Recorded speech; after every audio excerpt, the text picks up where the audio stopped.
সুপ্রভাত বন্ধুরা, আশা করি সকলে ভালো আছেন এবং সুস্থ আছেন এবং সুস্থ থাকার জন্য প্রত্যেকেই ব্যায়াম শুরু করেছেন। তবে আজকে আমি ব্যায়াম শুরুর আগে গাছগুলোতে একটু জল দিয়ে নিচ্ছি। গাছে জল দেওয়া শেষ করে এবার জামা কাপড় পরে রেডি হয়ে নিয়েছি। সকালটা বেশ ঠান্ডা ঠান্ডা বলে আমি একটা সোয়েটার পরেই আজকে ব্যায়াম শুরু করব।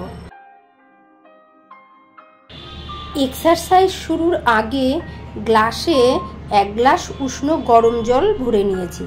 তার কারণ এক্সারসাইজ করতে করতে হাঁপিয়ে গেলে এই জলই আমি অল্প অল্প করে পান করব।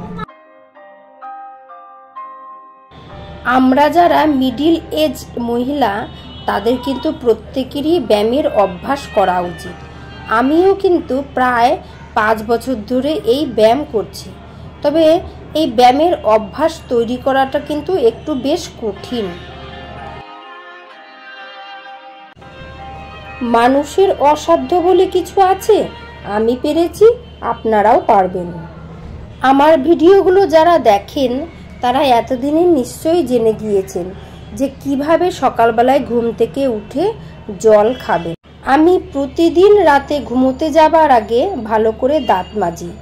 তারপর 5-6টা কিশমিশকে ভালো করে জল দিয়ে ধুয়ে ভিজিয়ে রাখি সারা রাতের জন্য।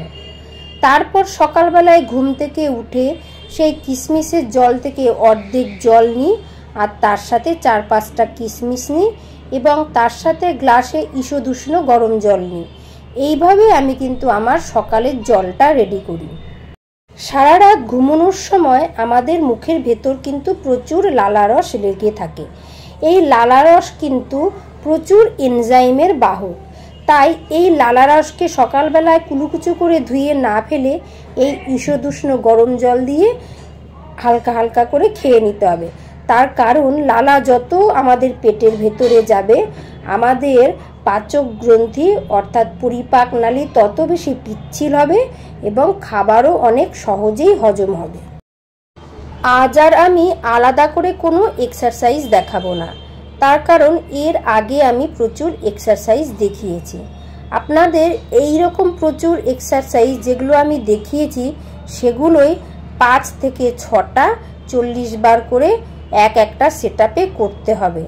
এইভাবে আপনি 2 থেকে 3 মাস এক্সারসাইজ করলেই আপনি অন্ততপক্ষে আপনার ওজন 4 থেকে 5 কেজি পরিমাণে কমিয়ে আনতে পারবেন। তবে এক্সারসাইজ শুধু করলে হবে না, তার সাথে জল এবং খাবার খাওয়ার দিকেও আমাদের দৃষ্টিপাত করতে হবে। আমাদের প্রতি 20 কেজি ওজনে 1 লিটার করে জল পান করতে হবে। অর্থাৎ যার 40 কেজি ওজন সে দিনে প্রায় 2 লিটার জল পান করবে। যার 60 কেজি ওজন তার দিনে প্রায় 3 লিটার বা 3.5 লিটার পর্যন্ত জল পান করতে হবে। আর এই জল খাওয়ারও কিন্তু 2টো নিয়ম আছে। প্রথমটা হলো যে 2 লিটার জল আপনি খাবেন সেইটা প্রথম 2 লিটার জল আপনাকে দুপুর 1টা বা 2টোর মধ্যে খেয়ে ফেলতে হবে। এর পরবর্তী আরও 1 লিটার জল আপনি সন্ধ্যে 7টার মধ্যে খাবেন। জল খাওয়া নিয়ে আমাদের বিভিন্ন ভুল ধারণা আছে। আমরা অনেক সময়ই দেখেছি অনেকেই বলেন আমি তো প্রচুর জল খাই, কিন্তু আপনি যদি মেপে জল খান দেখবেন আপনি যে বলছেন প্রচুর জল সেটা আসলে দিনে 1 থেকে 1.5 লিটার। তাই এইভাবে জল না খেয়ে আপনি যে পরিমাণ জল খাবেন সেটাকে বোতলে ভরে রাখতে হবে। তারপর সেই বোতল থেকে ধীরে ধীরে জল খেতে হবে। গ্লাসে ঢেলে জল না খেলে কখনোই কিন্তু আমরা জলের সঠিক উপকার পাবো না। আমরা যখন বোতলে ঢকঢক করে জল খাই তখন জলটা আমাদের গলার ভেতরে গিয়ে পড়ে। তার ফলে আমাদের মুখের এনজাইম কখনোই ভেতরে প্রবেশ করে না। তাই আমাদের সবসময়ই গ্লাসে জল নিয়ে ঢকঢক করে জল না খেয়ে ধীরে ধীরে খেতে হবে। আমার ভিডিওটি আর বিশেষ লেন্দি করব না। সকলে ভালো থাকবেন, সুস্থ থাকবেন। তাহলে দেখা হবে অন্য আরেকটি ব্লগে।